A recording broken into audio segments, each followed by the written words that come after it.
श्रेष्ठता का आवास कहाँ है? साधारणतः जब भी हम सोचते हैं कोई व्यक्ति श्रेष्ठ है, तो हम सोचते हैं उसके पद के कारण, उसके धन के कारण, उसके यश के कारण। लेकिन सदा ही हमारे कारण उस व्यक्ति के बाहर होते हैं।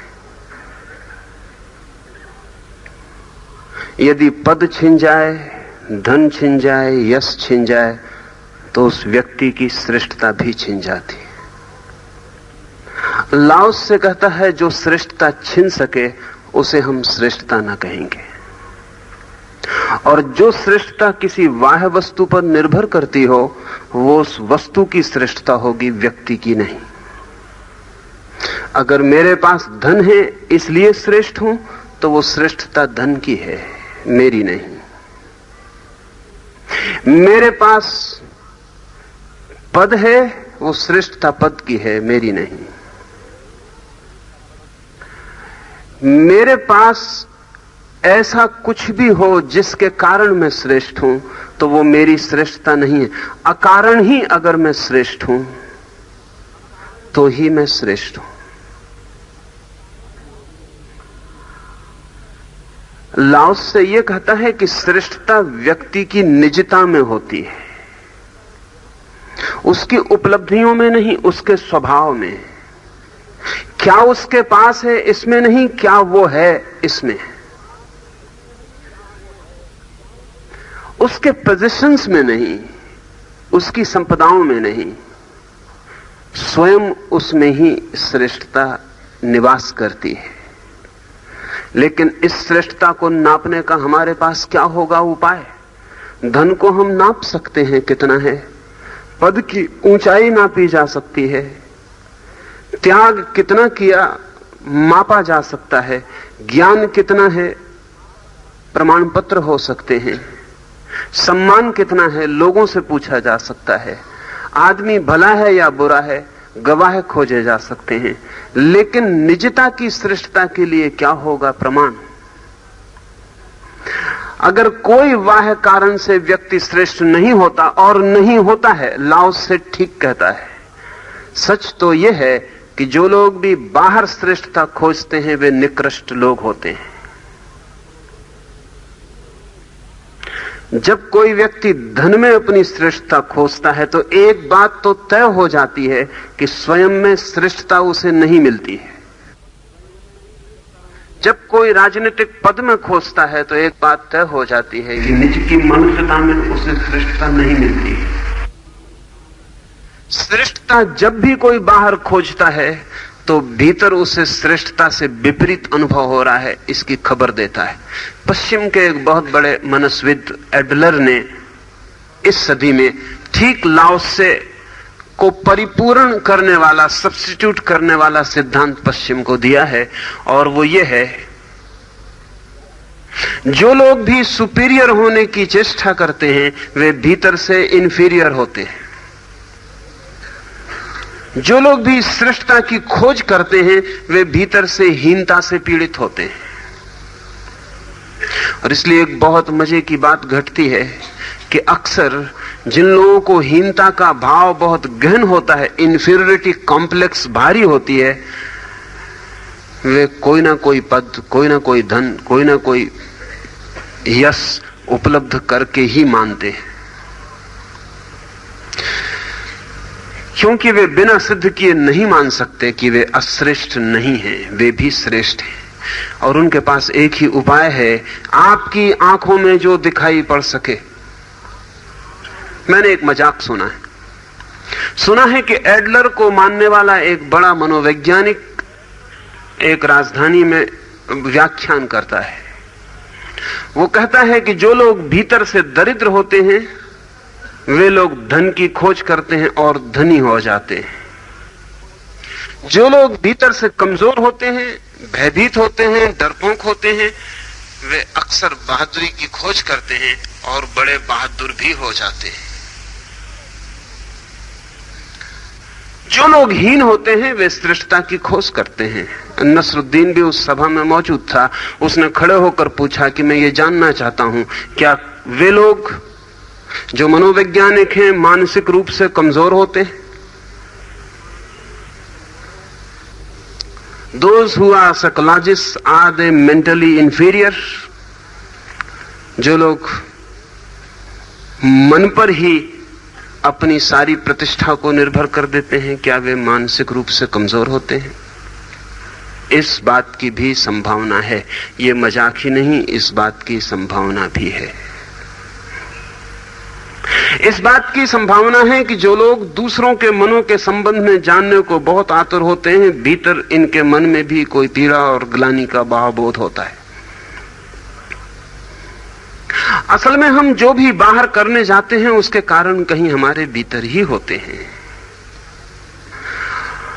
लाओस से कहता है, श्रेष्ठता निजता में होती है, स्वयं में होती है, स्वभाव में होती है, पर उस श्रेष्ठता को हम जानेंगे कैसे? उसकी पहचान क्या है? क्योंकि ये जिसको हम अब तक श्रेष्ठता कहते रहे हैं, इसकी तो पहचान है, लेकिन वो पहचान लाओसे की दृष्टि से सिर्फ इस व्यक्ति को भीतरहीन सिद्ध करती, श्रेष्ठ सिद्ध नहीं करती। लाओस से कहता है उसकी पहचान है the highest excellence is like that of water. ये उसकी पहचान है कि वो जो परम श्रेष्ठता है वो पानी के स्वभाव जैसी होती है। पानी का स्वभाव यह है कि वो बिना किसी प्रयास के निम्नतम स्थान में प्रवेश कर जाता है, बिना किसी प्रयास के, अनायास ही। स्वभाव ही उसका ऐसा है कि वो नीचे की तरफ बहता है। आप पहाड़ पे छोड़ दें, थोड़े ही दिन में आप उसे घाटी में पाएंगे। इस घाटी तक पहुंचने के लिए उसे कोई सायास चेष्टा नहीं करनी पड़ती। इसके लिए वो सोचता भी नहीं, इसके लिए वो अपने को समझाता भी नहीं, इसके लिए वो साधना भी नहीं करता, तप भी नहीं करता, अपने मन को भी नहीं मारता। बस ये उसका स्वभाव है कि जहां गड्ढा हो, नीचा हो स्थान, वहीं वो प्रवेश कर जाता है। अगर उस गड्ढे से भी नीचा गड्ढा उसे मिल जाए तो वो तत्काल उसमें प्रवेश कर जाता है। लाओस से कहता है कि जो परम श्रेष्ठता है वो जल के सदृश होती है। श्रेष्ठतम व्यक्ति गड्ढे खोज लेता है, शिखर नहीं खोजता। क्यों? ये लक्षण बहुत अजीब मालूम पड़ता है, और इससे बेहतर लक्षण 2500 साल में फिर नहीं बताया जा सका। लाओस ने जो लक्षण बताया है वो परम रेखा हो गई, अल्टीमेट। उसके बाद फिर कोई लक्षण नहीं खोजा जा सका इससे बेहतर। क्या बात है! इसे अगर हम दूसरी तरफ से देखें तो समझ में आ जाएगा। हीन आदमी प्रयास करता है ऊंचे स्थान की तरफ जाने का। हीन आदमी को मौका मिले ऊपर चढ़ने का तो वो छोड़ेगा नहीं, मौका ना भी मिले तो भी जद्दोजहद करता है। उसका पूरा जीवन एक ही कोशिश में होता है, और ऊपर और ऊपर और ऊपर। वो आयाम कोई भी हो, धन का, यश का, पद का, ज्ञान का, त्याग का, इससे कोई फर्क नहीं पड़ता, और ऊपर। वो आयाम अंत में यह भी हो सकता है कि निकृष्ट और हीन आदमी ये कहे कि मैं बिना ईश्वर को पाए तृप्त नहीं होऊंगा। जब तक मैं घोषणा ना करूं अहम ब्रह्मास्मि की, तब तक मेरी तृप्ति नहीं है। लाओसे के हिसाब से अपने को ईश्वर की अंतिम स्थिति तक पहुंचाने की जो आकांक्षा है, वो आकांक्षा विपरीत है जल के स्वभाव के। उसे हम ऐसा समझ लें कि वो अग्नि का स्वभाव है। उदाहरण के लिए अग्नि ऊपर की तरफ भागती है, उसे कितना ही दबाओ वो छूटते ही ऊपर की तरफ भागती है। अग्नि नीचे की तरफ नहीं जाती। अगर हम दिए को उल्टा भी कर दें तो दिया उल्टा हो जाता है, लेकिन ज्योति उल्टी होकर ऊपर की तरफ भागने लगती है। बुझ जाए भला, लेकिन ज्योति नीचे की तरफ जाने को राजी नहीं होती। उसे अगर नीचे की तरफ ले जाना हो तो बड़े प्रयास की जरूरत है, उसे बहुत दबाना पड़ेगा। अगर अहंकार को नीचे की तरफ ले जाना हो तो बड़े प्रयास की जरूरत है। लेकिन जल नीचे की तरफ सहज जाता है। अगर उसे ऊपर की तरफ ले जाना हो तो बड़े प्रयास की जरूरत है, कुछ पंपिंग का इंतजाम करना पड़े, मशीनें लगानी पड़े, तब हम उसे ऊपर चढ़ा सकते हैं। फिर भी मौका पाते ही पानी नीचे भाग आएगा। ये नीचे की तरफ जाने की बात को लाओस से श्रेष्ठता का परम लक्षण कहता है, क्योंकि नीचे जाने को वही राजी हो सकता है जिसकी श्रेष्ठता इतनी सुनिश्चित है कि नीचे जाने से नष्ट नहीं होती है। ऊपर वही जाने को उत्सुक होता है जिसे पता है कि अगर वो नीचे रहा तो निकृष्ट समझा जाएगा, वो खुद भी अपने को निकृष्ट समझेगा। ऊपर पहुंच जाए तो दूसरे भी उसे श्रेष्ठ समझेंगे और दूसरों की आवाज सुन के वो भी अपने को श्रेष्ठ समझने की व्यवस्था बना पाएगा। भीतर जो निकृष्टता का भाव है वो ऊपर की तरफ जाने की प्रेरणा देता है। भीतर अगर श्रेष्ठता हो तो आदमी पीछे नीचे गड्ढे में समा जाना चाहता है। क्यों? आखिर ये गड्ढे में अनायास उतर जाने की भी बात क्यों? ये इसलिए कि वहां कोई प्रतिस्पर्धा नहीं है, वहां कोई संघर्ष नहीं है, वहां जाने को कोई राजी ही नहीं है। सुना है मैंने कि एक नए आदमी ने नसरुद्दीन से उसके गांव में निवास के लिए पूछा और कहा कि मैं तुम्हारे गांव में आकर बहुत ईमानदारी से धंधा करना चाहता हूं। नसरुद्दीन ने कहा तुम बिल्कुल आ जाओ, देयर इज नो कंपटीशन। अगर ईमानदारी से धंधा करना है तो बिल्कुल आ जाओ, कोई कंपटीशन ही नहीं, क्योंकि सभी धंधे वाले बेईमान हैं।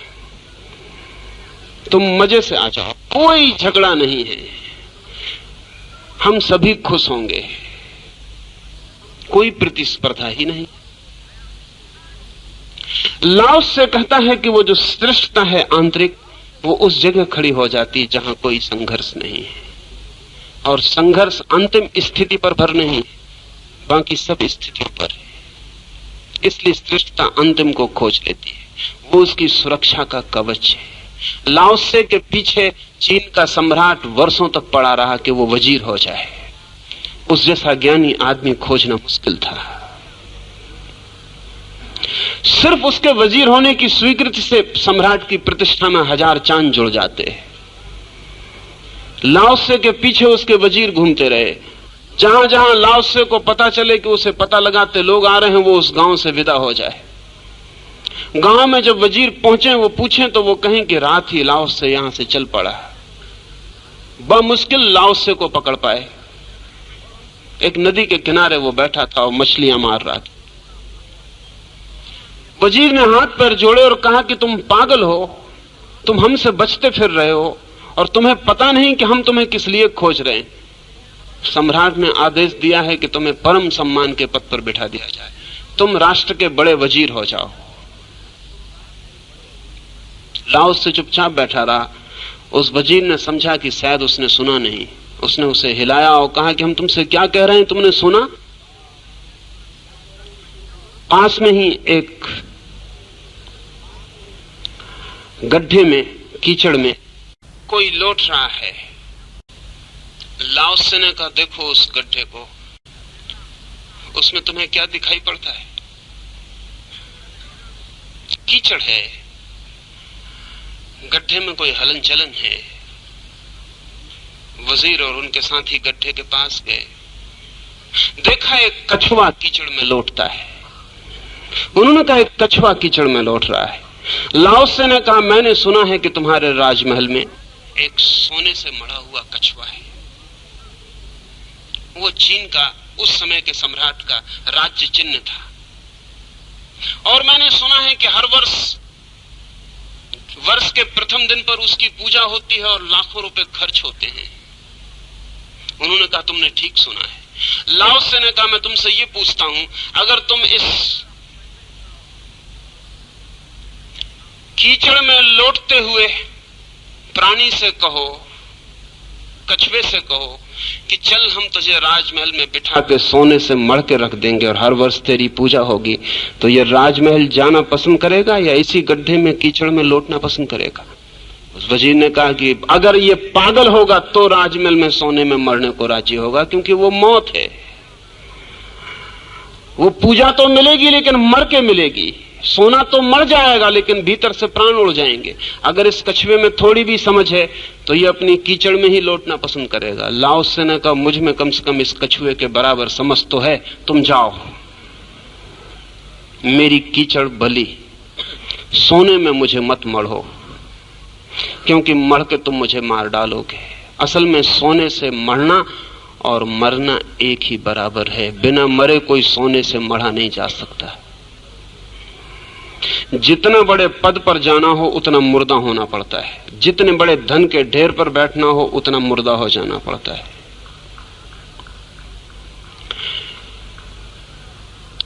मरे बिना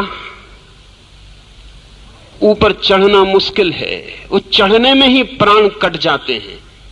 सब चढ़ाव आत्मघात है, सुसाइडल है। इसलिए लाओस से कहता है परम श्रेष्ठ तत्व वो है जो अनायास जल के सदृश उन स्थानों को खोज लेती है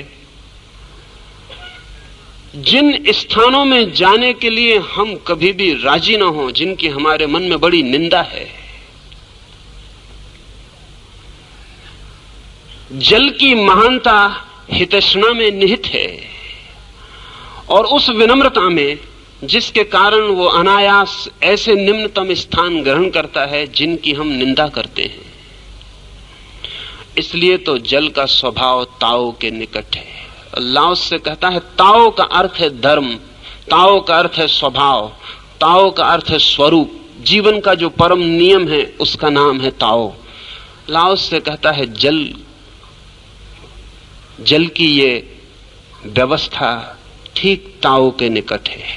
ताओ को उपलब्ध व्यक्ति भी इसी तरह, सर्वोत्कृष्ट व्यक्ति भी इसी तरह नीचे पीछे और दूर हट जाता है।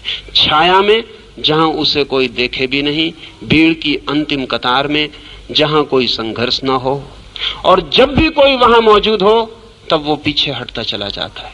दो तरह के लोग हैं, आगे बढ़ते हुए लोग और पीछे हटते हुए लोग।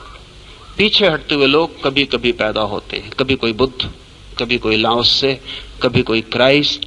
आगे बढ़ते हुए लोगों की बड़ी भीड़ है। एक सभा में नसरुद्दीन गया है, जरा देर से पहुंचा है तो आगे जगह खाली नहीं रही है। दरवाजे के पास ही उसे बैठना पड़ा है। उसे बड़ी बेचैनी हुई है। सभापति के आसन पर बैठने की उसकी आदत है। उसने पीछे बैठ के गपशप करनी शुरू कर दी। उसने कुछ लतीफे सुनाने शुरू कर दिए। कुछ लोग उसकी बातों में उत्सुक हो गए। उन्होंने सभापति की तरफ पीठ कर ली और नसरुद्दीन की बातें सुनने लगे। थोड़ी देर में पूरी सभा नसरुद्दीन की तरफ हो गई। सभापति का चेहरा लोगों की पीठ हो गई। सभापति चिल्लाया कि नसरुद्दीन तुम ये क्या कर रहे हो? सभापति के पद पर मैं हूं। नसरुद्दीन ने कहा हम कोई पद नहीं जानते, हम जहां होते हैं वहीं सभापति का पद होता है। सभा दो ही हालत में चल सकती है, या तो मैं सभापति रहूं और या फिर सभा नहीं चल सकेगी। सभापति तो मैं रहूंगा ही। बुलाना पड़ा नसरुद्दीन को, सभापति के पद पर बिठाना पड़ा, तब सभा आगे चल सकी। नसरुद्दीन ने कहा हम जहां होते हैं वहीं सभापति का पद होता है। यह हम सबकी आकांक्षा है। न भी हो सभापति के पद पर तो भी हम जहां होते हैं वहीं सभापति का पद है, ऐसा हम सबका भाव है। सारी दुनिया के सेंटर पर हमें सब चांतारे हमारा चक्कर लगा रहे हैं।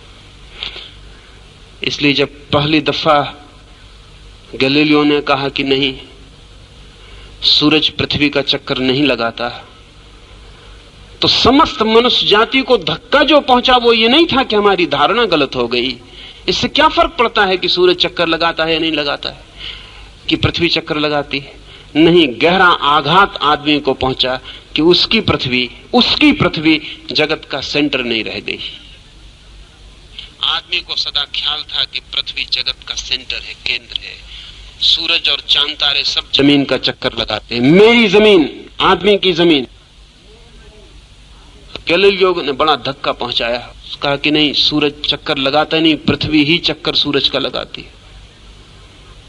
और ये सूरज भी किसी महासूरी का चक्कर लगा रहा है, हम केंद्र पर नहीं है। फिर भी आदमी को डार्विन तक भरोसा था कि आदमी को परमात्मा ने अपनी ही शक्ल में बनाया। He created man in his own image. आदमी ने किताबें लिखी हैं, अगर गधे किताबें लिखें तो वो लिखेंगे कि परमात्मा ने हम उसकी ही शक्ल में बनाया, क्योंकि गधे ये मानने को राजी न होंगे कि परमात्मा आदमी को अपनी शक्ल में बनाता है। आदमी ने किताबें लिखी हैं, आदमी ने लिखा है कि ईश्वर ने हमें बनाया जगत का सर्वश्रेष्ठ प्राणी। डार्विन ने बहुत मुश्किल खड़ी कर दी, उसने कहा कि परमात्मा का कोई पता नहीं चलता पीछे, पता यह चलता है कि आप बंदर से पैदा हुए। भारी धक्का लगा अहंकार को, कहां आदमी परमात्मा से पैदा होता था, कहां अचानक बंदर से पैदा होना पड़ा। डार्विन का जो विरोध हुआ वो इसलिए नहीं कि वो गलत कहता था, वो इसलिए कि आदमी के अहंकार को और एक सीढ़ी से नीचे गिरा दिया गया। और फ्रायड ने इस सदी में तीसरा बड़ा धक्का दिया। आदमी सदा से सोचता था कि man is a rational being, बुद्धिमान प्राणी है आदमी।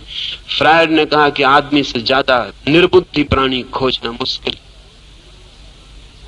आदमी जो भी करता है वो बिल्कुल बिना बुद्धि के करता है, सिर्फ होशियार इतना है कि उस पर बुद्धि का मुलम्मा चढ़ाता है, रैशनलाइजेशन करता है, रीजन बिल्कुल नहीं है। तो जो करना चाहता है उसके लिए कारण खोज लेता है, जो करना चाहता है उसके लिए कारण खोज लेता है। अगर युद्ध करना है तो कारण खोज लेता है, युद्ध नहीं करना है तो कारण खोज लेता है, प्रेम करना है तो कारण खोज लेता है, घृणा करनी है तो कारण खोज लेता है, और हमेशा कारण खोज लेता है। लेकिन जो करना है वो कारण के पहले करता है। हम सब यही करते हैं। अगर मैं कहता हूं कि आप मुझे अच्छे नहीं मालूम पड़ते, तो मैं बराबर कारण बताऊंगा कि क्यों अच्छे नहीं मालूम पड़ते।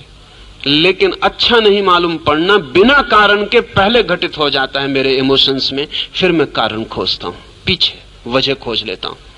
एक आदमी मुझे अच्छा लगता है तो मैं कहता हूं वो सुंदर है इसलिए अच्छा लगता है। फ्रायड कहता है कि नहीं, आपको अच्छा लगता है इसलिए आप सुंदर कहते हैं। अच्छा पहले लग जाता है, फिर आप कहते हैं सुंदर है। लेकिन पीछे जब आप बताते हैं तो आप कहते हैं कि अच्छा इसलिए लगता है क्योंकि सुंदर है। चांद सुंदर है इसलिए अच्छा लगता है कि आपको अच्छा लगता है इसलिए सुंदर मालूम पड़ता है। आपका दिवाला निकल गया हो, चांद वही का वही होता है, फिर सुंदर नहीं मालूम पड़ता, फिर ऐसा लगता है कि चांद से आंसू टपक रहे हैं, चांद बैंकरप्ट हो गया है। आपका भाव ही चांद पर आरोपित हो जाता है। आप जो भीतर अनुभव करते हैं वो बाहर फैला देते हैं। लेकिन आदमी कुशल है, वो अपने अंधे भावों के लिए भी तर्कयुक्त व्याख्याएं करता है। वो कहता है कि हमारी व्याख्याएं ये, ऐसे ही हम चांद को पसंद नहीं करते, चांद सुंदर है इसलिए पसंद करते हैं। फला आदमी हम उसको आदर यूं ही नहीं देते, उसमें सद्गुण है इसलिए आदर देते हैं। सच्चाई और है, आप किसी आदमी को आदर पहले दे देते हैं, सद्गुण वगैरह की खोज पीछे होती।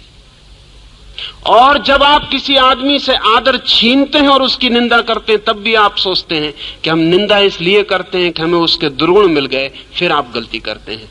निंदा आपके मन में पहले आ जाती है, दुर्गुण आप पीछे से खोज लाते हैं। लेकिन आदमी सदा फ्रायड के पहले ऐसा ही मानता था कि वो जो भी करता है बुद्धि से, तर्क से करता है। लेकिन इधर 50 वर्षों की साइकोएनालिसिस ने बहुत प्रमाणित कर दिया है कि आदमी बुद्धि से कुछ भी करता हुआ मालूम नहीं पड़ता। सैकड़ों प्रयोग हैं। बर्ट्रैंड रसल ने एक उल्लेख किया है। बर्ट्रैंड रसल ने उल्लेख किया है कि एक साबुन की फैक्ट्री को बर्ट्रैंड रसल ने राजी किया कि वो 10 ब्रिटेन के बड़े से बड़े डॉक्टरों का वक्तव्य ले अपनी साबुन के संबंध में। ब्रिटेन के 10 बड़े वैज्ञानिक चिकित्सकों का वक्तव्य लेकर उस साबुन के मालिक ने अपना विज्ञापन अखबारों में दिया, जिनमें देश के चोटी के 10 वैज्ञानिकों ने वक्तव्य दिए थे कि ये श्रेष्ठतम साबुन है। और दूसरे साबुन के मालिक को तैयार किया जिसका साबुन बिल्कुल ही हेटा था, इस साबुन के मुकाबले बिल्कुल नहीं था, जिसको एक भी डॉक्टर कहने को राजी नहीं था कि ये साबुन श्रेष्ठ है। एक सस्ती 2 कौड़ी की फिल्म अभिनेत्री को राजी किया कि वो कहे कि मेरा सौंदर्य इसी साबुन की वजह से है। फिल्म अभिनेत्री वाला साबुन बिका, 10 डॉक्टरों वाला साबुन नहीं बिका। आदमी बुद्धिमान प्राणी।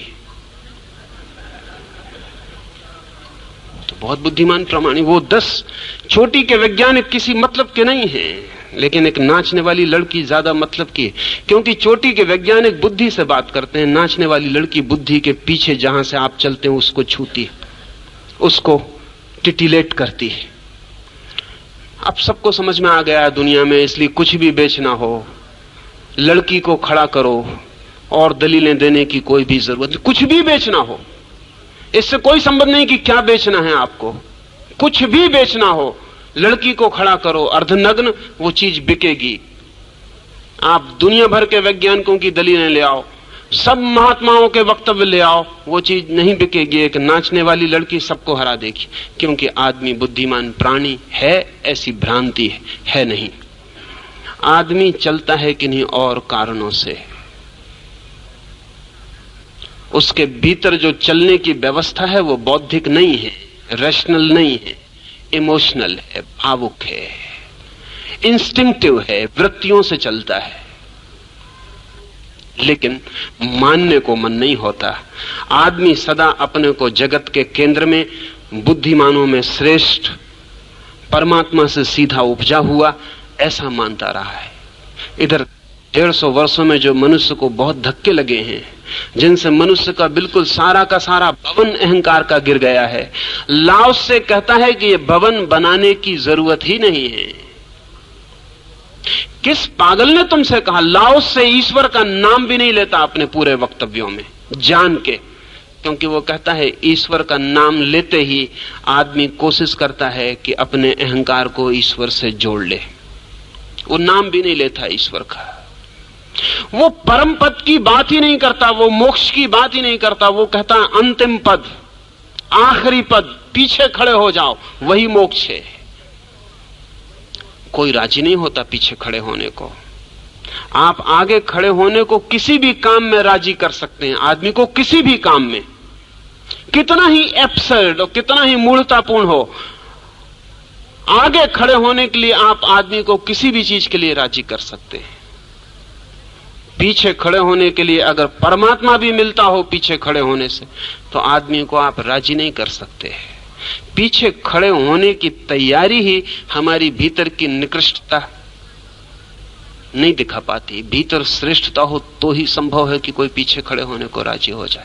और मजा यह है कि प्रथम केवल वे ही पहुंच पाते हैं जो पीछे खड़े हो जाते हैं, और मोक्ष की अंतिम ऊंचाई उनको उपलब्ध होती है जो जल की भांति वादियों और घाटियों की अंतिम नीचाई को खोजने के लिए राजी हो जाते। ये जो विपरीत का नियम है, इसे ध्यान में रख के लाओस से कहता है कि मैं एक ही सूचना देता हूं, जल के सदृश जो हो जाए वो ताओ को उपलब्ध हो जाता है। आवास की श्रेष्ठता स्थान की उपयुक्तता में है, हमारे लिए नहीं। ये वक्तव्य कोई भी हम पे लागू नहीं होंगे। लाओस से कहता है स्थान की श्रेष्ठता उसकी उपयुक्तता में है, हमारे लिए नहीं। अगर हम एक मकान खरीदते हैं तो इसलिए नहीं कि वो मकान रहने के लिए उपयुक्त है, मकान हम इसलिए खरीदते हैं कि वो हमारे अहंकार को प्रोजेक्ट करने के लिए कितना उपयुक्त है। इसलिए कई बार आप ऐसे मकान में रहने को राजी हो जाएंगे जहां अमीरों के घर हैं, चाहे वो मकान रहने के उपयुक्त न हो, और उस इलाके में रहने को आप राजी न होंगे जहां गरीबों के घर हैं, चाहे मकान रहने को ज्यादा उपयुक्त हो।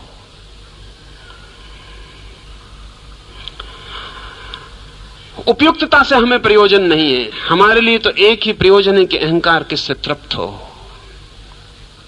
कई बार हम बड़ी कठिनाइयां झेलते रहते हैं अहंकार की तृप्ति के लिए। अगर अहंकार टाई बांधने से तृप्त होता हो तो हम पसीना झेल सकते हैं, लेकिन टाई हटा नहीं सकते। अगर रिस्पेक्टेबिलिटी जूते पहनने में ही हो तो चाहे जूतों में आग पड़ रही हो, लेकिन हम नंगे पैर नहीं चल सकते। चीन में स्त्रियां पैर में लोहे के जूते पहन के पैर छोटे करती रही, क्योंकि वो रिस्पेक्टेबल थे।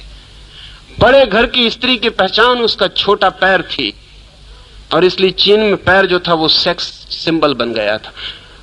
जैसे आज स्तन सारी दुनिया में सेक्स सिंबल बन गया। चीन में 5000 साल तक स्तन पर कोई ध्यान नहीं देता था, स्त्री के पैर पर ध्यान देता था।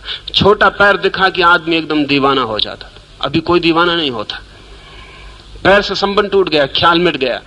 कंडीशनिंग थी 5000 साल की, तो जिसका पैर बड़ा था वो स्त्री इतनी बेचैन और दुखी होती थी जिसका हिसाब लगाना मुश्किल है। पैर की वजह से नहीं, क्योंकि पैर बड़ा हो इससे दुख का क्या संबंध। बड़ा पैर तो और भी जमीन पर ढंग से रखा जाता है। चलने की क्षमता बड़े पैर में ज्यादा होती है, दौड़ने की क्षमता भी ज्यादा होती, बलशाली भी होता है, शरीर को संभालने के उपयुक्त भी होता है। लेकिन नहीं, वो सवाल नहीं था। स्थान की उपयुक्तता में नहीं है, अहंकार की तृप्ति में। तो जो स्त्री बिना किसी के कंधे का सहारा लेके चलती थी वो कुलीन घर की नहीं थी, ये सिद्ध होता था। सहारा चाहिए, कंधे पर किसी के हाथ चाहिए, क्योंकि पैर इतने छोटे कर लेते थे कि वो बड़े शरीर को संभालने के योग्य नहीं रह जाते थे। स्त्रियां चल नहीं सकती थी। आज भी वही हालत है, कोई फर्क नहीं पड़ गया। सिंबल्स बदल जाते हैं, प्रतीक बदल जाते हैं, हालत वही होती है। आप 1000 तरह की मुसीबत झेलने को तैयार होते हैं अगर अहंकार उससे तृप्त होता हो, और आप 1000 तरह के आनंद छोड़ सकते हैं अगर अहंकार तृप्त न होता हो, तो आप छोड़ सकते हैं। आदमी के ऊपर बढ़ने की यात्रा में कैसा भी कष्ट उसे मिले, वो शहीद होने को सदा तैयार है। हमारे पहनने के ढंग, हमारे कपड़े, हमारे जेवर, हमारा मकान, हमारी कारें, उनमें कोई में भी इस बात की फिक्र नहीं है कि वो उपयुक्त है। हमारा भोजन, उसमें भी कोई फिक्र नहीं है कि वो उपयुक्त है। फिक्र इस बात की है वो रिस्पेक्टेबल है, अहंकार को तृप्ति देता है। आपके घर एक मेहमान आता है तो आप इसकी फिक्र नहीं करते कि मेहमान को जो भोजन दिया जाए वो स्वास्थ्यप्रद हो, कोई फिक्र नहीं करता। इसलिए तो हर मेहमान लौट के फिर बीमार पड़ता है। मेहमान को बीमार पड़नी चाहिए, नहीं तो आपकी प्रतिष्ठा नहीं है। अगर मेहमान बिना बीमार से पड़े घर चला जाए तो उसका मतलब यह है कि स्वागत सत्कार नहीं हुआ। आपने भी नहीं किया, मेहमान भी समझेगा कि स्वागत सत्कार ठीक से नहीं हुआ है। सीधा मेजबान के घर से डॉक्टर की एम्बुलेंस पे जाना पड़े तो हम कोशिश तो पूरी करते हैं, बच जाए उसकी किस्मत।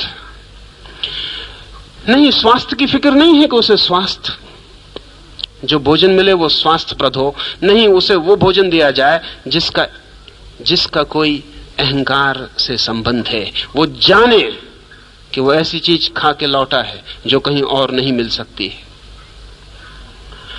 स्त्रियां गहने ला दे रही हैं, वजनों, इतना वजन कि अगर उनसे कहा जाए कि इतना झोला उठा के तुम 2 घर चलो तो वो इंकार कर दें। लेकिन शेर 2-2 शेर सोना वो लाद के चल सकी। बहुत नाजुक स्त्रियां जिनको नाजुक होने का ख्याल है वो भी सोने के वक्त बिल्कुल नाजुक नहीं रह जाती। सोने को ढोया जा सकता है, हालांकि सोने में और लोहे में तराजू पर कोई फर्क नहीं होता। जो वजन तराजू का सोने का पता चलेगा वही लोहे का पता चलेगा, लेकिन ईगो के तराजू पे फर्क है। तो अगर लोहा उठाना पड़े तो हाथ दुखते हैं, लेकिन अगर सोना उठाना पड़े तो पैरों में पर लग जाते हैं। बात क्या है, हो क्या जाता है? अफ्रीका में औरतें हैं, गले में हड्डियों का इतना सामान पहनती हैं कि गला जो है वो करीब करीब ऊंट जैसा हो जाता है, लेकिन वो चलेगा, उसमें कोई तकलीफ नहीं है। अगर हम ऐसे किसी आदमी के गले को फंसाएं तो वो कहेगा आप फांसी लगा रहे हैं मेरी, लेकिन अगर वो सौंदर्य का प्रतीक हो तो चल सकता है, कुछ भी चल सकता है। अभी अमेरिका में नई पीढ़ी के लड़के और लड़कियां हैं, वो सब तरह की गंदगी में जी रहे हैं, क्योंकि हिप्पीज ने गंदगी को एक मूल्य दे दिया जो कभी नहीं था। हिप्पीज ने कहा कि स्वच्छता की जो बातें हैं बुर्जुआ, ये बैठे ठाले मुफ्तखोर लोगों की बातें, ये जो स्वच्छता की साबुन है और पाउडर है और डिओडोरेंट है, ये सारी जो स्वच्छता है, स्नान है, ये सब झूठी बातें हैं, ये सब मुफ्तखोर लोगों की, बुर्जुआ लोगों की बातें। असली आदमी इन बातों में नहीं पड़ता। तो आज गंदगी को एक नई वैल्यू हिप्पीज ने दे दी। अब अगर किसी को हिप्पी के समाज में आदृत होना है तो वो रिस्पेक्टेबिलिटी का हिस्सा है कि उसको गंदा रहना चाहिए। वो जितना गंदा रहे उतना महान हिप्पी। आसपास के हिप्पी अगर आप पहुंच जाएं ठीक से बाल वाल कटा के साफ सुथरे पुराने ढंग के साफ सुथरे आदमी बन के, तो सारे हिप्पी कहेंगे स्क्वायर आ गया, ये पोंगापंथी आ गया। देखो कैसा क्लीन सेव किया हुआ है। हिप्पीज ने नया मूल्य बना लिया, तो आज हिप्पी लड़के और लड़कियां उस नए मूल्य के लिए भी राजी हैं, उसके लिए भी राजी हैं। वो गंदगी में रहने के लिए राजी हैं। उनके शरीर से बदबू निकले तो वो मूल्य हो गया। और ऐसा नहीं कि ऐसा पहले हुआ, हम सब ऐसे मूल्य देते रहे हैं। जैन साधु स्नान नहीं करता है, तो अगर जैन साधु को जो जानते हैं वो उसके पास जाएं और पसीने की बदबू ना आए तो उन्हें शक हो जाए कि मामला कुछ गड़बड़ है। दतुन नहीं करता है, तो जब जैन साधु बात करे तो उसके मुंह से बात आनी चाहिए, वो उसकी साधुता की प्रामाणिकता का सबूत है। अगर ना आए तो भक्त चिंता में पड़ जाएगा कि जरूर टूथपेस्ट कहीं छिपाया हुआ है। यद्यपि छिपाया हुआ है, आज तो छिपाया हुआ है। अब उस जैन साधु की बड़ी तकलीफ है। उसकी तकलीफ यह है कि उसके पास एक रिस्पेक्टेबिलिटी का मूल्य है 2000 साल पुराना, और अभी वो जो पढ़ता सुनता है और चारों तरफ देखता है वो टूथपेस्ट का मूल्य भी है उसकी नजर में, दोनों का मूल्य है। वो बड़ी कंफ्यूजन में पड़ गया, वो बड़े धोखे में पड़ गया। वो दोनों काम एक साथ करता है, अपनी पोटली में टूथपेस्ट भी छिपाए रहता है और ऐसे भी दिखाए रखता है कि वो दतुन नहीं करता है। स्पंज से स्नान भी करता रहता है। एक जैन साध्वी मुझे मिलने आई तो मैंने पूछा कि तेरे शरीर से बांस नहीं आ रही, तो उसने कहा आपसे तो मैं सच कह सकती हूं कि बर्दाश्त नहीं होता पसीना, तो मैं तो गीला कपड़ा भिगा के स्पंज कर लेती हूं, लेकिन आप किसी को बताना मत, नहीं तो मेरी सब साधुता गई। क्योंकि वो सब साधुता इसमें है कि वो कितनी स्नान नहीं करती, क्योंकि एक मूल्य था जैनों के मन में। वो मूल्य ये था कि जो आदमी स्नान करता है वो शरीरवादी है। शरीर को स्वच्छ करना, शरीर को सजाना संवारना, ये शरीरवादी का लक्षण है। आत्मवादी को शरीर की फिक्र ही नहीं करनी चाहिए। इसमें आगे जैनियों से भी पहुंच गए कुछ लोग जिनको हम परमहंस कहते रहे। वो पाखाना करके बैठ जाएंगे और वहीं खाना खाएंगे। अगर परमहंस ऐसा ना करे तो लोग कहेंगे कैसा परमहंस। अगर परमहंस होना हो तो वहीं मलमूत्र करो, वहीं बैठ के खाना खाओ, तब लोग कहेंगे यह है परमहंस। जिन जिन के नाम के पीछे परमहंस पुराने दिनों में लगा है वो ऐसे लोग हैं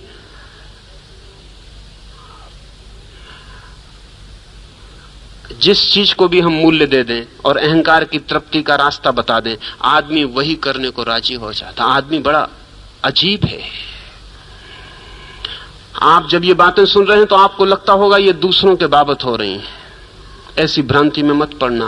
आप अपने तरफ खोजेंगे तो खुद भी पालेंगे कि आप क्या क्या कर रहे हैं जो आपकी प्रकृति के अनुकूल नहीं है। सुख भी नहीं आता, शांति भी नहीं आती, लेकिन चारों तरफ उसकी रिस्पेक्टेबिलिटी है, उसका आदर है, तो आप वो कर रहे हैं। चारों तरफ पड़ोसियों के ऊपर सिक्का जमाना है, तो एक आदमी ऐसी कार खरीद लेता है जिसकी उसकी हैसियत नहीं है खरीदने की, लेकिन पड़ोसी पे सिक्का जमाना है। नसरुद्दीन की पत्नी ने एक दिन उससे कहा है कि अब दो ही उपाय हैं, या तो बड़ी कार खरीद लो या मोहल्ला बदल लो, जो भी तुम्हें सस्ता लगे, क्योंकि पड़ोसी ने एक बड़ी कार खरीद ली। अब दो ही उपाय हैं, या तो बड़ी कार खरीद लो या पड़ोस बदल लो।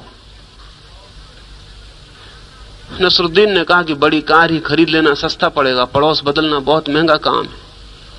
और फिर इस पड़ोसी की तो सब चीजों को हम जवाब दे चुके, नए पड़ोसियों की चीजों को फिर जवाब देने की शुरुआत करनी पड़ेगी। अब पता नहीं नए पड़ोसी के पास किस तरह की चीजें हों, उनको जवाब देना पड़ेगा।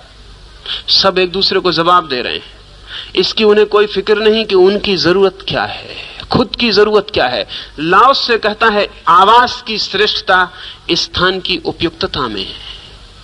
और कभी यह हो सकता है कि महल उपयुक्त ना हो, वृक्ष के नीचे बैठ जाना उपयुक्त हो। और कभी यह हो सकता है कि कीमती से कीमती वस्तु उपयुक्त ना हो और एक लंगोटी लगाकर धूप में लेट जाना उपयुक्त हो। लेकिन हम मजेदार लोग हैं, हम लंगोटी लगा के भी धूप में लेट सकते हैं, लेकिन वो तभी जब वो रिस्पेक्टेबल हो जाए, तब फिर गैर जरूरी लोग भी लेटे रहते हैं। मोटी औरतें दुबला होने का प्रयास करती रहती हैं, दुबली औरतें मोटा होने का प्रयास करती रहती हैं। ऐसी औरत खोजना मुश्किल है जो कोई प्रयास ना कर रही हो। अगर मोटी है तो दुबला होने का प्रयास कर रही है, अगर दुबली है तो मोटा होने का प्रयास कर रही है।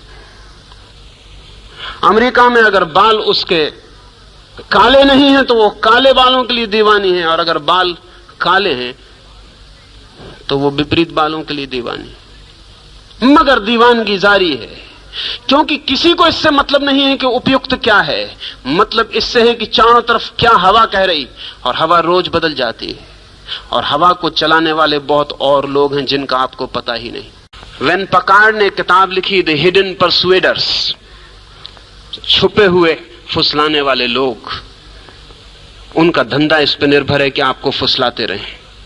हिडन परसुएडर्स हैं चारों तरफ।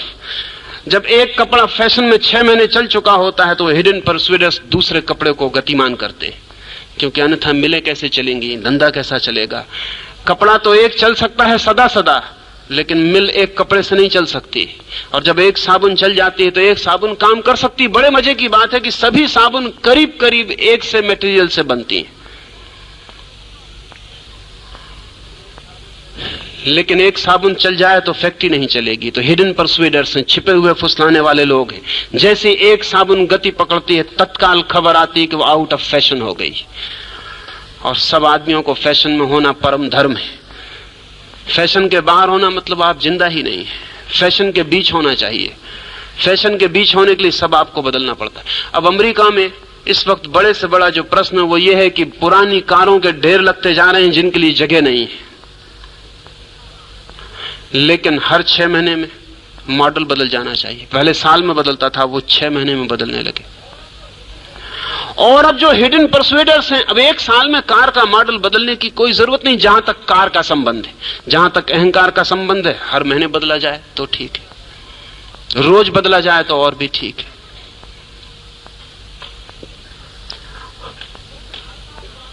लेकिन हर साल कार का मॉडल बदलने से भी काम नहीं चलता है, फैक्ट्रियां ज्यादा हैं।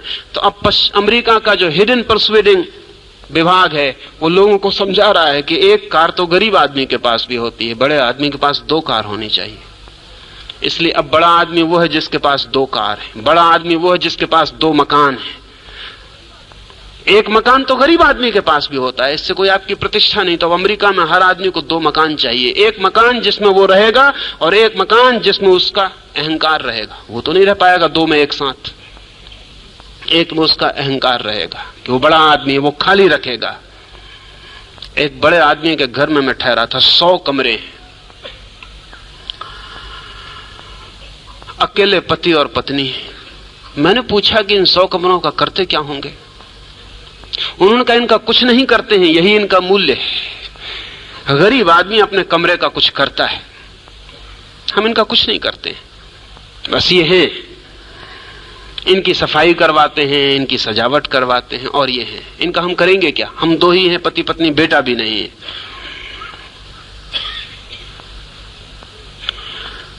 फिर इन पति पत्नी का काम तो एक कमरे में चल जाता है।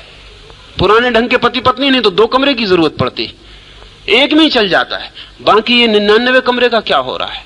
ये है, इनमें कौन रहता है? इनमें भी कोई रहता है, वो हमारा अहंकार है। आदमी एक कमरे में रह जाए, अहंकार तो 99 कमरों को भी कम पाता है। स्थान की उपयुक्तता से हमें प्रयोजन नहीं, मन की श्रेष्ठता उसकी अतल निस्तब्धता में है। अल्लाह उससे कहता है कि मन की श्रेष्ठता उसकी अतल निस्तब्धता में, और हमारे मन की श्रेष्ठता उसकी गहन वाचालता में। जो आदमी अपने मन में जितने शब्दों, जितने विचारों से भरा हो, उतना हमें श्रेष्ठ मालूम पड़ता है। अल्लाह उससे कहता है अतल निस्तब्धता में। जहां मन बिल्कुल शून्य और चुप हो जाता है, वहीं मन की श्रेष्ठता है। क्यों? क्योंकि जहां मन शून्य होता है वहीं सत्य से मिलन है। क्यों? क्योंकि जहां मन शून्य होता है वहीं शांति से मिलन है। क्यों? क्योंकि जहां मन शून्य होता है वहीं दुख का अंत है। जितना मन चलता है उतना दुख होगा। मन की जितनी यात्रा दुख की, उतनी बड़ी मंजिल उपलब्ध होगी। लेकिन हमारी सारी कोशिश ये है कि आप कितना जानते हैं, कितना सोचते हैं, कितना विचारते हैं, कितने शब्दों के धनी हैं। जो आदमी बोल नहीं सकता, ज्यादा शब्दों का उपयोग नहीं कर सकता, ज्यादा विचारों का उपयोग नहीं कर सकता, वो ग्रामीण हो जाता है, वो ग्राम्य हो जाता है, वो गंवार हो जाता है।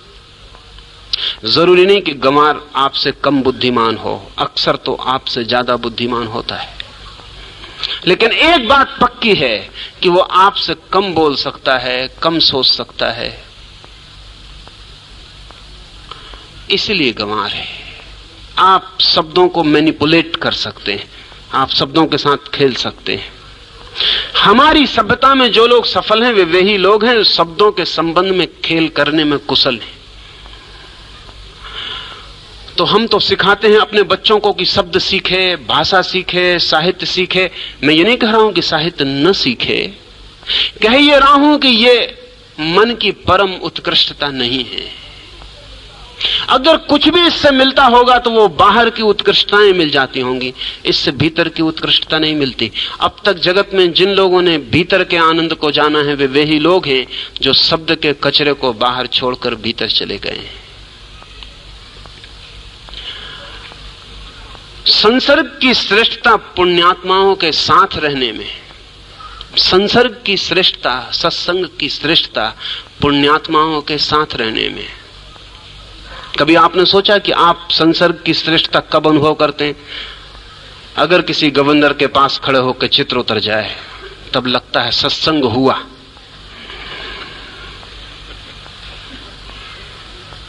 या किसी फिल्म अभिनेता के पास खड़े होकर अगर चित्र उतर जाए तो समझो कि सत्संग हुआ।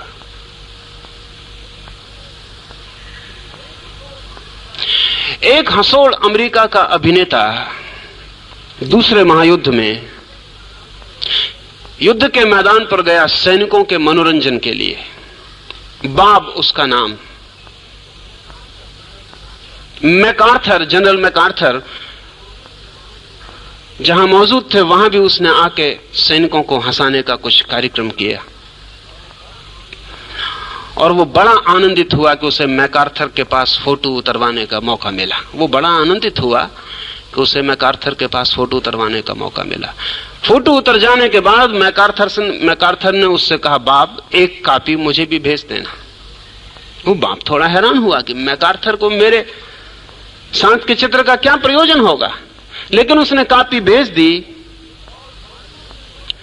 और बाद में उसने पत्र लिखा मैकार्थर को कि मैं जानना चाहता हूं कि मुझ गरीब अभिनेता के साथ उतरवाए चित्र का आपके लिए क्या मूल्य होगा। मैकार्थर ने कहा कि जब मेरे बेटे ने तुम्हारे साथ चित्र देखा तो उसने कहा, पिताजी पहली दफे आप किसी शानदार और जानदार और प्रसिद्ध आदमी के साथ खड़े हुए। उसके बेटे ने कहा, क्योंकि बेटे को मैकार्थर का क्या मूल्य, बेटे को बाप का कोई मूल्य नहीं होता। लेकिन बाप फिल्म अभिनेता, उसके साथ मैकार्थर खड़ा है तो बेटे ने कहा कि ये चित्र शानदार है आपका, मैंने बहुत चित्र देखे, न मालूम किस किस के साथ आप खड़े रहते। ये आदमी है सेलिब्रिटी, ये है एक। आपने कभी सोचा कि अगर आपको चित्र उतरवाने का मौका मिले तो कभी मन में आंख बंद करके थोड़ा कंटेम्पलेट करना कि किसके साथ उतरवाना चाहेंगे? 100 में 99 मौके तो ये हैं कि वो कोई अभिनेत्री या अभिनेता होगा, 100 में 10 मौके ये हैं कि वो कोई राजनीतिक नेता होगा। क्या कोई एकाध मौका भी ऐसा है कि कोई पुण्यात्मा होगा? संदेह। भला ऊपर से आप कह दें कि नहीं नहीं मैं नहीं ऐसा करूंगा, लेकिन भीतर। एक यूनिवर्सिटी में एक धर्मगुरु ने आके विद्यार्थियों को कुछ पर्चे बांटे। एक क्वेश्चनेयर था और उसमें पूछा कि तुम दुनिया की सर्वश्रेष्ठ पुस्तक कौन सी समझते हो? तो किसी ने लिखा शेक्सपियर की किताब, किसी ने लिखा बाइबल, किसी ने लिखा कुरान, किसी ने लिखा ज़ेन दबेस्ता, किसी ने लिखा गीता, जिसको जो पसंद थी। सारे इकट्ठे करके उसने उन विद्यार्थियों से पूछा कि तुमने जो जो किताबें लिखी इनको तुमने पढ़ा? उन्होंने कहा पढ़ा हमने नहीं, ये श्रेष्ठ किताबें, इन्हें पढ़ता कोई भी नहीं। जो किताबें हम पढ़ते हैं वो दूसरी हैं, पर उनकी बाबत आपने जानकारी नहीं चाहिए थी, आपने पूछा था दुनिया की श्रेष्ठ किताबें। असल में श्रेष्ठ किताब की परिभाषा यही है कि जब उस किताब का नाम सबको पता हो जाए और कोई उसे न पढ़ता हो तो समझना कि वो श्रेष्ठ किताब है। जब तक उसे कोई पढ़ता हो तब तक वो श्रेष्ठ नहीं है, पक्का समझना कुछ ना कुछ गड़बड़ होगी।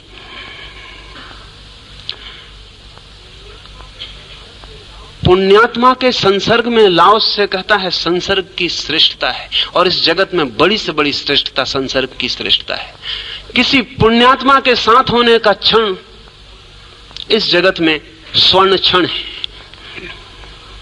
लेकिन पुण्यात्मा के साथ होने का क्षण शारीरिक क्षण नहीं है। हो सकता है आप बुद्ध के पास खड़े कर दिए जाएं और फिर भी पुण्यात्मा से संसर्ग ना हो, क्योंकि पुण्यात्मा से संसर्ग होने के लिए आपकी तैयारी चाहिए।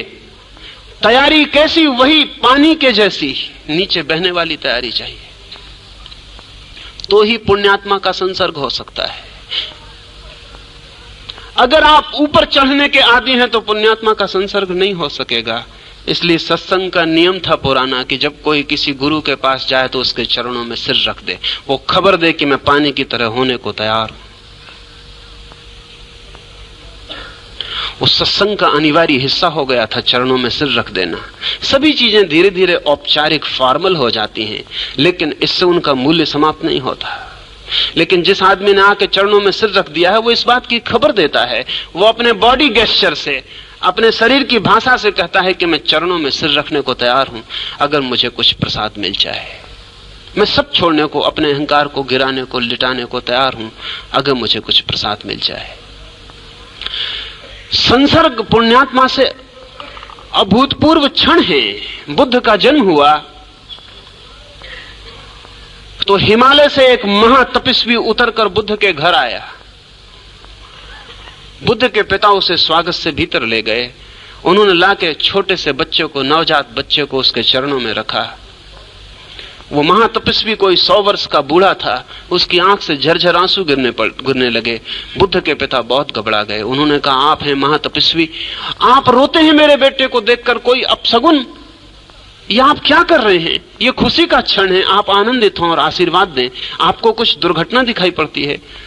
उस बूढ़े तपस्वी ने कहा, नहीं, इस बच्चे के लिए नहीं, दुर्घटना मेरे लिए है, क्योंकि ये बच्चा बुद्ध होने को पैदा हुआ, लेकिन मैं तब इसके संसर्ग को मौजूद न रहूंगा। ये मैं रो रहा हूं अपने लिए कि ये बच्चा बुद्ध होने को पैदा हुआ, इसके चरणों में एक क्षण बैठकर भी मैं वो पा लेता जो मैंने अनंत जन्मों में चल के नहीं पाया, लेकिन वो क्षण मुझे नहीं मिलेगा। मेरे मरने की घड़ी तो करीब आ गई और इसके बुद्धत्व के फूल खिलने में अभी तो वक्त लग जाएगा, कोई 40 साल लग जाएंगे। जब इसका फूल खिलेगा तब मैं मौजूद नहीं रहूंगा, इसलिए मैं रो रहा हूं। लेकिन ये एक आदमी है जो बुद्ध को देख के रोता है कि 40 साल बाद मौजूद नहीं रहेगा। ऐसे लोग थे कि बुद्ध उस गांव में जाएं तो वो गांव छोड़ के भाग जाएं, गांव छोड़ के भाग जाएं। गौतमी नाम की एक महिला की कथा है कि वो बुद्ध जिस गांव में जाएं वहां से भाग जाती थी, क्योंकि वो कहती थी इस आदमी के संसर्ग में न मालूम कितने लोग बिगड़ गए। जो भी इसकी बातों में पड़ता है झंझट में आ जाता है। न मालूम कितने लोग सन्यासी हो गए, न मालूम कितने लोग भिक्षु हो गए, न मालूम कितने लोग आंख बंद करके ध्यान में डूब गए। धन की फिक्र छोड़ दी, पद की फिक्र छोड़ दी, लोग न मालूम पागल हो जाते हैं। यह आदमी हिप्नोटिक है, यह आदमी सम्मोहक है, इससे बचना चाहिए। लेकिन एक दिन बड़ी भूल हो गई।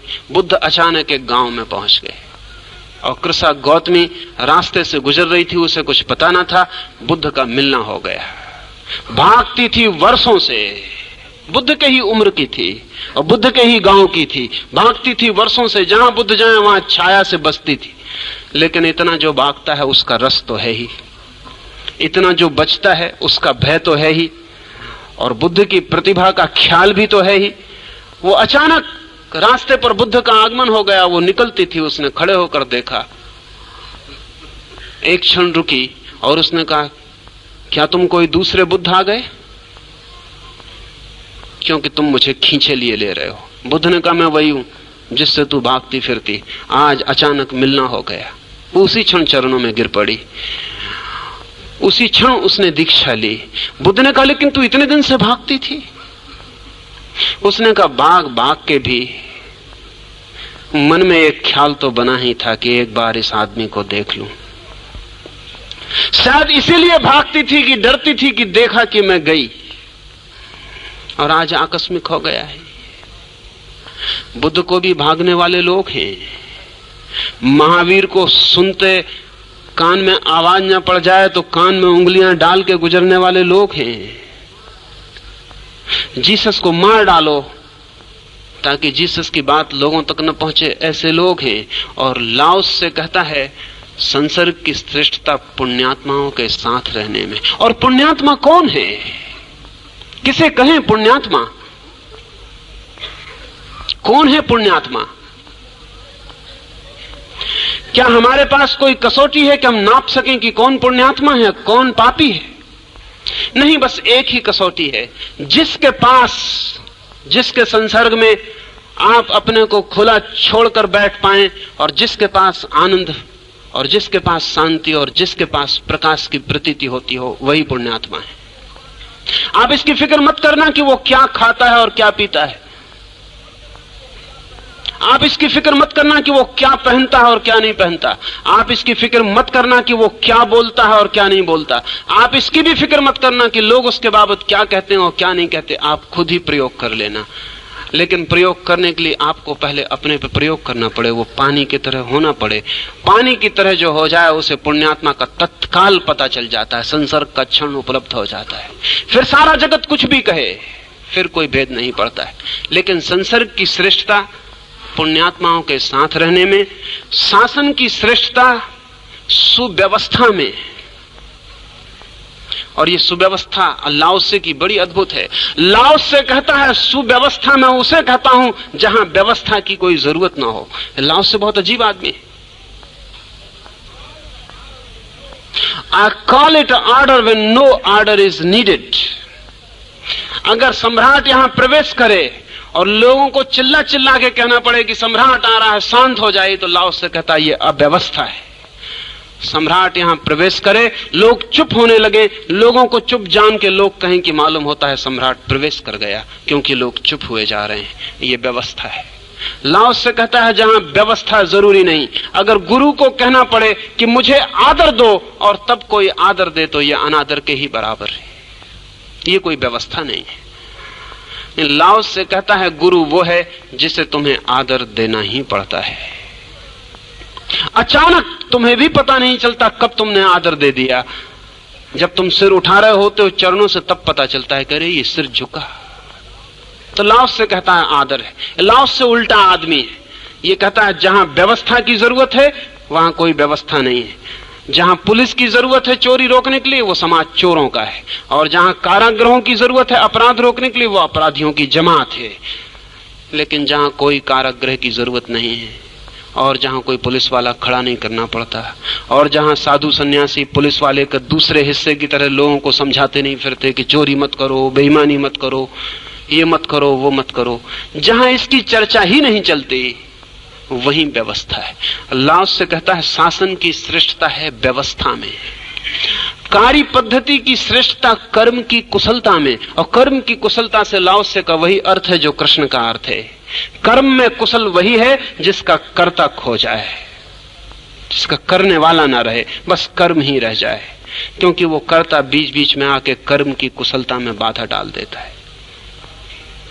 कभी आपने देखा है कि कार चलाते वक्त अगर आप चूक जाते हैं, एक्सीडेंट होने की हालत आ जाती, तो वो वही क्षण होता है जब ड्राइविंग की जगह ड्राइवर बीच में आ जाता। तभी अगर अकेली ड्राइविंग हो तो एक्सीडेंट की कोई संभावना नहीं है। आपकी तरफ से तो नहीं है, दूसरे की तरफ से हो तो वो दूसरी बात है, लेकिन जब ड्राइवर बीच में आ जाता तब गड़बड़ हो जाती है। ड्राइवर का मतलब है जब आप बीच में आ जाते हैं। जब सिर्फ ड्राइविंग ही नहीं होती, आप भी बीच में आके गड़बड़ करने लगते हैं, सोच विचार चल पड़ता है, या अकड़ आ जाती है कि मुझसे कुशल और कोई ड्राइवर नहीं, तभी एक्सीडेंट हो सकता है। जहां करता है वहां कर्म की कुशलता खो जाती है। कार्य की पद्धति की श्रेष्ठता है कर्म की कुशलता में, कर्ताहीन कर्म में। और कर्ताहीन कर्म तभी होता है जब फल की कोई आकांक्षा नहीं होती। जब फल की आकांक्षा होती तो कर्ता मौजूद होता है। जब फल की कोई आकांक्षा नहीं होती तो कर्म ही काफी होता है। इनफ अनटू इटसेल्फ, कर्म कर लिया, बात पूरी हो गई। इसलिए हम जो काम बिना किसी फल की आकांक्षा के करते हैं उनमें हमारी कुशलता बड़ी श्रेष्ठ होती है। अगर आप शौकिया बागवानी करते हैं तो आपकी बागवानी में जो कुशलता होगी उसका हिसाब लगाना मुश्किल है। अगर आप शौकिया चित्र बनाते हैं तो चित्र बनाने में जो आपकी लीनता होगी वो ध्यान बन जाएगी। अगर आप शौकिया सितार बजाते हैं, व्यवसायी नहीं, प्रोफेशनल नहीं, वो आपका धंधा नहीं है, आपका आनंद है, तो सितार बजाने में आप उस कुशलता को उपलब्ध हो जाएंगे जिसकी लाओस से बात करता है। इसलिए आपको अपनी हॉबी में जितना आनंद आता है उतना अपने काम में नहीं आता, क्योंकि काम में आपका कर्ता मौजूद होता है। हॉबी में कर्ता की कोई जरूरत नहीं होती, कोई फल का सवाल नहीं होता, करना ही आनंद होता है। और किसी भी आंदोलन के सूत्रपात की श्रेष्ठता उसकी सामयिकता में। कोई भी आंदोलन, कोई भी विचार, कोई भी संगठन, कोई भी धर्म सफल होता है सामयिक होने के कारण, टाइमलीनेस। वो अपने समय की जरूरत पूरा करता है तो सफल होता है। लेकिन यही उसका खतरा भी है, क्योंकि सभी आंदोलन समय से बंधे होते हैं, लेकिन समय तो बीत जाता है, आंदोलन छाती पे बैठे रह जाते हैं। अब दुनिया में 300 धर्म है, इनकी कोई जरूरत नहीं है 300 धर्मों की। आज एक धर्म काफी हो सकता है, लेकिन हो नहीं सकता, क्योंकि 300 धर्म 300 अलग अलग समय में पैदा हुए। समय तो जा चुका, धर्म का ढांचा कायम है, और जो उसको पकड़े हुए हैं वो कहते हैं कि हम इसको छोड़ेंगे नहीं। हमारे पुरखों ने, उन्हें पता ही नहीं कि उसकी सफलता ही यही थी कि वो उस समय के उपयुक्त था। आज वही उसकी असफलता बनेगी, क्योंकि आज वो समय के उपयुक्त नहीं है। उसकी उपयुक्तता ही यही थी कि उस दिन के वो काम का था। बुद्ध ने जो कहा है वो 2500 साल पुराने काम का है। अगर आज उसे ठीक वैसा ही कोई कहा चला जाए तो उसे जीवन के तर्क का कोई पता नहीं है। महावीर ने जो कहा है वो 2500 साल पहले की भाषा है। वो सफल हुआ इसीलिए कि उन्होंने सामयिक भाषा का उपयोग किया। ये लाओस से खुद सफल नहीं हुआ, इसका आंदोलन सफल नहीं हुआ। Because he spoke in the language of timelessness, इसलिए सफल नहीं हुआ ये आदमी। ये ऐसी भाषा बोला जो शाश्वत है। जब कोई शाश्वत भाषा बोलेगा तो आंदोलन नहीं चला सकता। आंदोलन चलाना हो तो समय की भाषा बोलनी पड़ती, उस समय के लिए जो समझ में आ सके। लेकिन लाओस से जैसे लोग आंदोलन नहीं चला सकते। ठीक, वो जानता जरूर है लेकिन कि आंदोलन की सफलता उसकी सामयिकता में, और लाओस से भली भांति जानता है कि उसके बस के बाहर है कोई आंदोलन चलाना। वो जो बोल रहा है वो शाश्वत है। इसलिए एक मजे की बात है कि जो आंदोलन सफल होते हैं वही अंत में आदमी के लिए गले पर गांठ बन जाते हैं।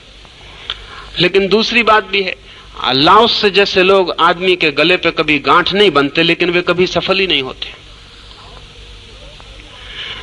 लाओस से जैसे लोग कभी आदमी को गलत जगह नहीं ले जाते, क्योंकि वे सही ले जाने के लिए भी कोई सामयिक भाषा नहीं बोलते। बुद्ध और महावीर और कृष्ण और क्राइस्ट और मोहम्मद सफल हुए, उसका कारण है कि उन्होंने समय की भाषा बोली, लेकिन वही बंधन हो गया। अब चाहिए कि कोई उनकी समय की भाषा को बिखरा दे और समय की भाषा के पीछे छिपा हुआ जो कालातीत तत्व है उसको उघाड़ के बाहर रख दे। लेकिन वो अनुयायी मुश्किल करता है। वो कहता है बोलो तो ठीक कुरान की पूरी आयत, उसको जरा इधर उधर मत करना। औरंगजेब ने एक आदमी को सूली दी, सरमत को, सिर्फ एक छोटी सी बात पर, और वो बात इतनी थी कि सरमत एक आयत को पूरा नहीं बोलता था।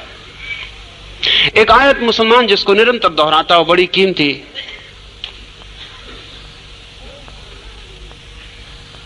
कोई अल्लाह नहीं सिवाय एक अल्लाह के, कोई अल्लाह नहीं सिवाय एक अल्लाह के। लेकिन सरमत कहता था सिर्फ इतना ही, कोई अल्लाह नहीं। आधे ही बोलता था, कोई अल्लाह नहीं। पुरोहित परेशान हो गए, औरंगजेब को जाके कहा, सरमत को बुलाया गया, सरमत से कहा गया कि बोलो, सुना है कि तुम कुछ गलत बातें बोलते हो। उसने कहा गलत नहीं बोलता, जो वचन है वही बोलता हूं, सिर्फ आधा बोलता हूं। क्यों आधा बोलते हो? वचन पूरा बोलो, क्योंकि पूरे का मतलब और ही है, कोई अल्लाह नहीं सिवाय एक अल्लाह के। इसका तो मतलब और ही हुआ कि एक ही अल्लाह है और कोई अल्लाह नहीं। लेकिन सरमत कहता है मैं आधा ही बोलता हूं, कोई अल्लाह नहीं। इसका तो मतलब देयर इज नो गॉड, कोई अल्लाह नहीं। सरमत ने कहा इतना ही मुझे अभी तक पता चला है, दूसरा हिस्सा मुझे पता नहीं चला। अभी तक मेरे अनुभव ने इतना ही कहा है, कोई अल्लाह नहीं। जिस दिन मुझे पता चलेगा दूसरा हिस्सा भी कि सिवाय एक अल्लाह के, उस दिन वो भी बोलूंगा। जब तक मुझे पता नहीं मैं नहीं बोलूंगा। निश्चित ही यह आदमी काफिर है, नास्तिक है। इससे और ज्यादा नास्तिक क्या होगा? गर्दन कटवा दी गई। बड़ी मीठी कथा है, चश्मदीद गवाह थे हजारों उस घटना के, इसलिए कथा न भी कहें तो भी चलेगा, ऐतिहासिक तथ्य भी है। जिस दिन दिल्ली की मस्जिद के सामने सरमत का गला काटा गया, उसकी गर्दन कट के गिरी सीढ़ी पर, लहू की धारा बही और आवाज निकली, कोई अल्लाह नहीं सिवाय एक अल्लाह की, कटे हुए गर्दन से। सरमत को प्रेम करने वाले कहते हैं जब तक कोई अपनी गर्दन न कटाए तब तक उस अल्लाह का कोई पता नहीं चलता है, जो एक है। लेकिन कुरान की भाषा को पकड़ेंगे तो सरमत नास्तिक मालूम होगा, लेकिन सरमत ही आस्तिक है। और औरंगजेब जब मरा तो उसके मन में जो सबसे बड़ी पीड़ा थी, आखिर मरते क्षण तक वो सरमत को मरवा देने की थी। आखिरी जो प्रार्थना थी औरंगजेब की वो ये थी कि मैंने कितने ही पाप किए हों, उनकी मुझे फिक्र नहीं, लेकिन इस एक सरमत को मारकर जो मैंने किया है ये काफी है, इससे ज्यादा और कोई पाप की जरूरत नहीं, ये काफी पाप हो गया है। अगर ये मेरा माफ हो जाए तो सब माफ, अगर ये मेरा माफ ना हो तो मेरे लिए कोई उपाय नहीं, स्वभावतः।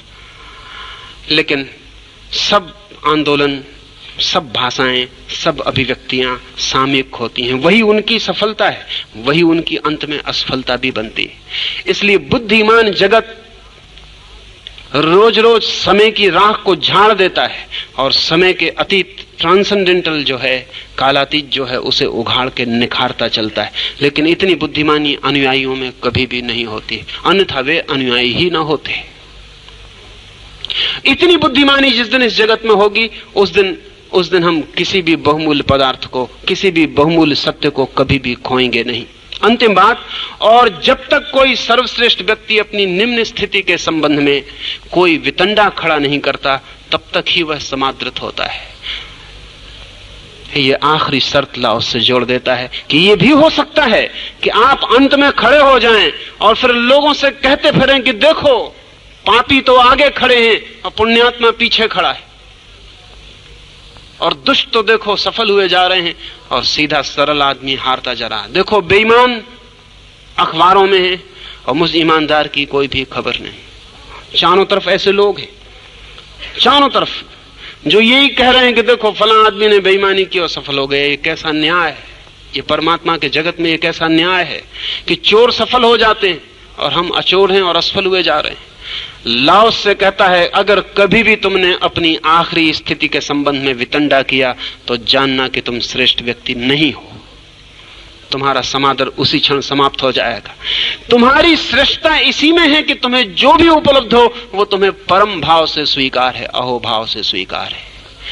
अगर तुम्हें पीछे खड़े होने से असफलता मिले तो वही तुम्हारी सफलता है, अनादर मिले वही तुम्हारा समादर है, अपमान मिले वही तुम्हारा सम्मान है, गालियां तुम पर बरसें वही तुम्हारे ऊपर फूलों की वर्षा है।